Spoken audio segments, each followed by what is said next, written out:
ഋഷിപാൽ ഇന്നിപ്പോൾ മന്നം ജയന്തിയിൽ രമേശ് ചെന്നിത്തലയുമായി ബന്ധപ്പെട്ട് എന്താണ് സുകുമാരൻ നായർ പറയുക എന്നുള്ള കൗതുകമായിരുന്നു. അദ്ദേഹം ആ പ്രസംഗം തുടങ്ങുമ്പോൾ മറ്റൊരു അതിഥിയെയാണ് നിശ്ചയിച്ചിരുന്നത് ഉദ്ഘാടനത്തിന് എന്ന കാര്യം അദ്ദേഹം പറയുന്നുണ്ട്.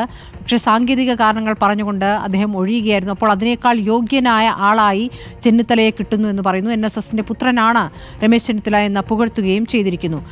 ആദ്യ ഭാഗത്തിൽ അതിന്റെ വിശദാംശങ്ങളാണ് വരേണ്ടത്. ആരാണ് ഈ സാങ്കേതികത്വം പറഞ്ഞ് ഒഴിഞ്ഞത് എന്ന് നമുക്കറിയാനാകുന്നുണ്ട്.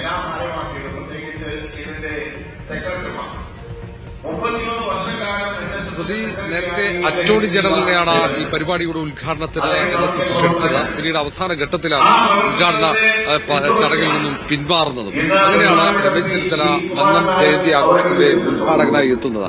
ആ ഒരു പിന്മാറ്റത്തിന് പിന്നിലെ ഇടപെടലാണ് തുടക്കത്തിൽ NSSന്റെ general secretary G Sukumaran Nair സൂചിപ്പിച്ചത്. പിന്നീട് അതിന് പിന്നിലുള്ള ചില ചരിത്രങ്ങൾ അത് പിന്നീട് നിങ്ങൾക്ക് മനസ്സിലാകുമെന്ന് പറഞ്ഞതിലൂടെ കൃത്യമായി അറ്റോർണി ജനറൽ ഈ ഉദ്ഘാടന ചടങ്ങിൽ പിന്മാറിയതിന് പിന്നിൽ എന്തോ ഇടപെടൽ ഉണ്ടായിട്ടെന്നുള്ള സൂചനയാണ്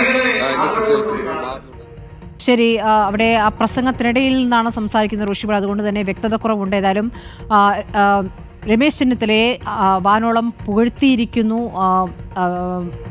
എന്നുള്ള കാര്യമാണ് സുകുമാരൻ നായർ. അതേസമയം ചില പരിപാടികളിൽ പങ്കെടുക്കുന്നതുമായി ബന്ധപ്പെട്ട ഒരു നായർ വ്യക്തി NSSന്റെ പരിപാടിയിൽ പങ്കെടുക്കുന്നത് വലിയ രീതിയിൽ മാധ്യമങ്ങൾ ചർച്ചയാക്കുന്നു. അതേസമയം മറ്റു സമുദായത്തിന്റെ പരിപാടികളിൽ ചിലർ പങ്കെടുക്കുന്നത് വാർത്തയാകുന്നില്ലല്ലോ എന്ന രൂപത്തിലുള്ളൊരു ഒളിയമ്പും സുകുമാരൻ നായർ നടത്തിയിട്ടുണ്ട്. രാഷ്ട്രീയമായ ചില പ്രതികരണങ്ങൾ, ചില വ്യാഖ്യാനങ്ങൾക്കിട നൽകാവുന്ന കാര്യങ്ങൾ അദ്ദേഹം പറഞ്ഞുപോയി. പക്ഷേ കോൺഗ്രസുമായി ബന്ധപ്പെട്ട ഒരു കോൺഗ്രസ്സുകാരനായിട്ടല്ല രമേശ് ചെന്നിത്തലയെ ക്ഷണിച്ചത്. NSSന്റെ ഭാഗമായി നിൽക്കുന്ന NSSന്റെ പുത്രനായ ആളെ ക്ഷണിച്ചിരിക്കുന്നു എന്നുള്ള കാര്യമാണ്. ഈ പിണക്കം മാറ്റിയതിനെക്കുറിച്ചുള്ള രാഷ്ട്രീയ പ്രതികരണങ്ങളൊന്നും ഈ ഘട്ടത്തിൽ ഈ മന്നം ജയന്തിയിൽ അദ്ദേഹം നടത്തിയിട്ടില്ല എന്നും ശ്രദ്ധേയമാണ്. അതേസമയം പിന്നീട് രമേശ് ചെന്നിത്തല നടത്തിയ പ്രസംഗമാണ് അതിലും ശ്രദ്ധേയമാകുന്നത്. രമേശ് ചെന്നിത്തല മന്നത്തിന്റെ സംഭാവനകൾ എടുത്തു പറയുന്നു. രാഷ്ട്രീയമായി ആവശ്യമായ ഘട്ടത്തിൽ NSS നടത്തുന്ന ഇടപെടലുകൾ അത് ആവശ്യമാണ് എന്നുകൂടിയാണ് ഇപ്പോൾ രമേശ് ചെന്നിത്തല ഉന്നയിച്ചിരിക്കുന്നത്. പ്രധാനപ്പെട്ട UDF നേതാക്കൾ, അതോടൊപ്പം തന്നെ കോൺഗ്രസ് നേതാക്കളൊക്കെ പങ്കെടുക്കുന്ന ഈ മന്നം ജയന്തിയിൽ രാഷ്ട്രീയ ഇടപെടൽ NSS നടത്തേണ്ടതിൻ്റെ ആവശ്യകതയെക്കുറിച്ചുകൂടി രമേശ് ചെന്നിത്തല ഊന്നി പറയുകയാണ്. കൂടുതൽ വിശകലനങ്ങളിലേക്കും പ്രതികരണങ്ങളിലേക്കും വരാം. സുകുമാരൻ നായരുടെ ആ പ്രതികരണം ഒന്ന് കേൾക്കാം. മന്നം ജയന്തി പൊതുസമ്മേളനം ഉദ്ഘാടനം ചെയ്യാൻ നേരത്തെ നിശ്ചയിച്ച ഉദ്ഘാടകന് മാറിയെങ്കിലും ലഭിച്ചത് അനുയോജ്യനായ വ്യക്തിയാണെന്നാണ് സുകുമാരൻ നായർ നേരത്തെ പറഞ്ഞത്.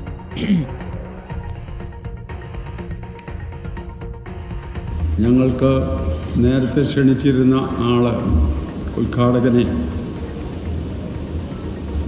ഞങ്ങൾക്ക് നഷ്ടപ്പെട്ടു. ഈശ്വരാധീനം കൊണ്ടും മന്നത്ത് പത്മനാഭൻ്റെ അനുഗ്രഹം കൊണ്ടും അതിലുമൊക്കെ അർഹനായ ഒരാൾ നമ്മൾ തെരഞ്ഞെടുത്തു. ശ്രീ രമേശ് ചെന്നിത്തലയെ ഉദ്ഘാടകനായി തീരുമാനിച്ചു. ശ്രീ രമേശ് ചെന്നിത്തലയെ വിളിച്ചത് കോൺഗ്രസ് എന്നുള്ള മുദ്രയിലല്ല.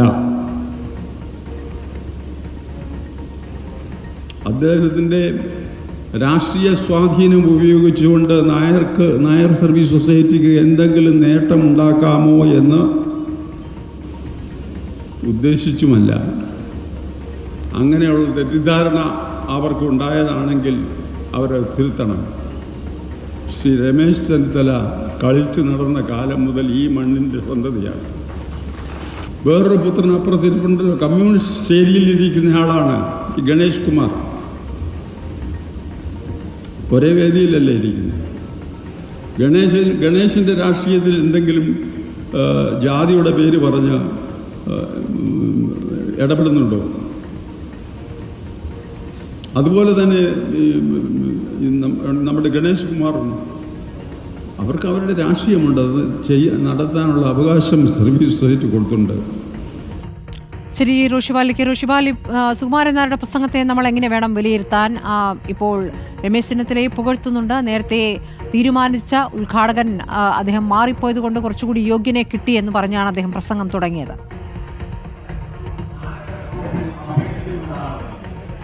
സ്മൃതി, നേരത്തെ അറ്റോർണി ജനറൽ ആയിരുന്നു ഈ മന്നം ജയന്തി ആഘോഷത്തിന്റെ ഉദ്ഘാടകനായി എത്തേണ്ടിയിരുന്നത്. പക്ഷേ ചില സാങ്കേതിക കാരണങ്ങളാൽ പിന്മാറിയെന്ന് പറയുമ്പോഴും അതിന് പിന്നിൽ കൃത്യമായ ഒരു ഇടപെടൽ നടന്നിട്ടുണ്ടെന്ന സൂചന NSSന്റെ ജനറൽ സെക്രട്ടറി ജി സുകുമാരൻ നായരുടെ വാക്കുകളിൽ നിന്ന് വ്യക്തമാണ്. അവസാന നിമിഷം ആ പിന്മാറ്റമുണ്ടായതിന് പിന്നാലെയാണ് മുൻ പ്രതിപക്ഷ നേതാവ് രമേശ് ചെന്നിത്തല ഉദ്ഘാടകനായി മന്നം ജയന്തി ആഘോഷത്തിന്റെ വേദിയിലേക്ക് എത്തുന്നത്. നേരത്തെ മുഖ്യപ്രഭാഷണമായിരുന്നു രമേശ് ചെന്നിത്തല. ആ പ്രോഗ്രാം നോട്ടീസിൽ ഉൾപ്പെടെ അങ്ങനെയാണ് അച്ചടിച്ചു വെച്ചിട്ടുള്ളത്. അവസാന നിമിഷം ഇങ്ങനെ ഒരു മാറ്റത്തിന്റെ കാരണം വിശദീകരിച്ചു. അതിന്റെ ചരിത്രം, ആ അറ്റോർണി ജനറൽ ഉദ്ഘാടന ചടങ്ങിൽ വിട്ടുനിൽക്കാനുള്ള ചരിത്രം പിന്നീട് ബോധ്യപ്പെടുമെന്ന് കൃത്യമായി പറയുന്നതിലൂടെ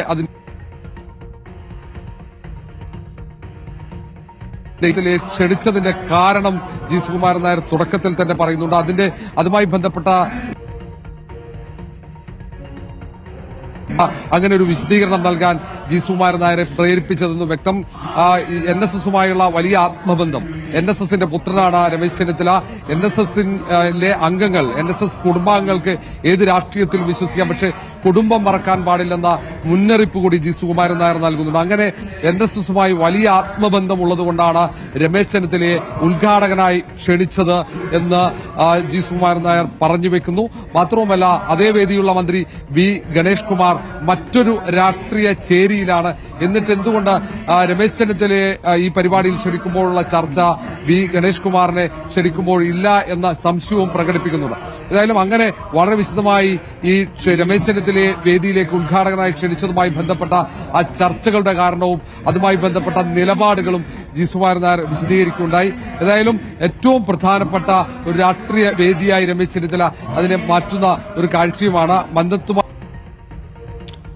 മന്നത്തുമായി ബന്ധപ്പെട്ടുള്ള കാര്യങ്ങൾ അദ്ദേഹം ഓർമ്മിച്ചു. മന്നത്ത് വിപ്ലവകാരിയായിരുന്നു എന്നാണ് അദ്ദേഹം വിശേഷിപ്പിച്ചതിനുശേഷം